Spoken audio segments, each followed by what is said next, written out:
नमस्कार, स्वागत है आपका भक्ति प्रवाह में।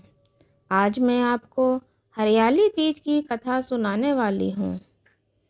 पौराणिक मान्यता के अनुसार माता पार्वती ने भगवान शिव को पति रूप में पाने के लिए कठोर तपस्या की थी। उन्होंने अनेक वर्षों तक कठिन व्रत और साधना की, कभी अन्न ग्रहण नहीं किया तो कभी केवल फल फूल खाकर भगवान शिव का ध्यान करती रहीं।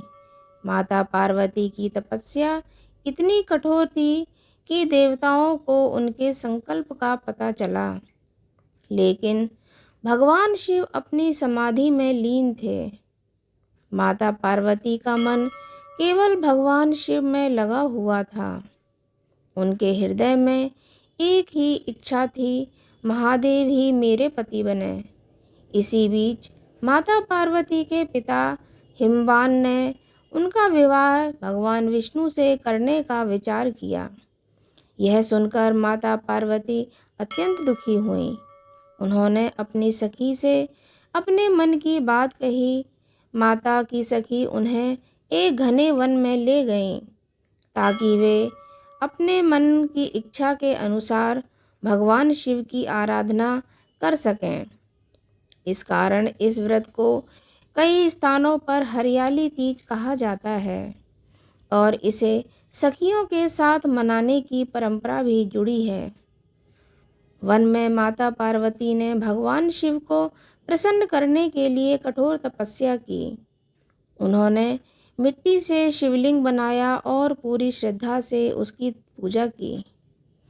कई वर्षों की तपस्या के बाद श्रावण शुक्ल तृतीया के दिन भगवान शिव माता पार्वती के सामने प्रकट हुए। भगवान शिव ने माता पार्वती से कहा, हे देवी, तुम्हारी तपस्या और अटूट भक्ति से मैं प्रसन्न हूँ। तुमने मुझे पति के रूप में पाने के लिए जो संकल्प किया है वह पूर्ण होगा। माता पार्वती ने भगवान शिव को पति रूप में प्राप्त करने का वरदान पाया। कहा जाता है कि इसी दिन माता पार्वती और भगवान शिव का पुनर्मिलन हुआ।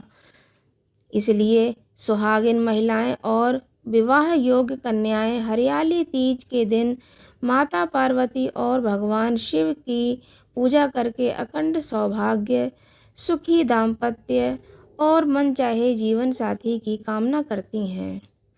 हरियाली तीज में हरे रंग का विशेष महत्व माना जाता है। चारों ओर हरियाली, झूले, लोकगीत और सुहाग की रस्में इस पर्व की सुंदरता को बढ़ाते हैं। मान्यता है कि जिस प्रकार माता पार्वती ने अटूट श्रद्धा और धैर्य से भगवान शिव को प्राप्त किया, उसी प्रकार इस दिन श्रद्धापूर्वक व्रत और पूजा करने वाली महिलाओं को भी माता पार्वती का आशीर्वाद प्राप्त होता है। हर हर महादेव।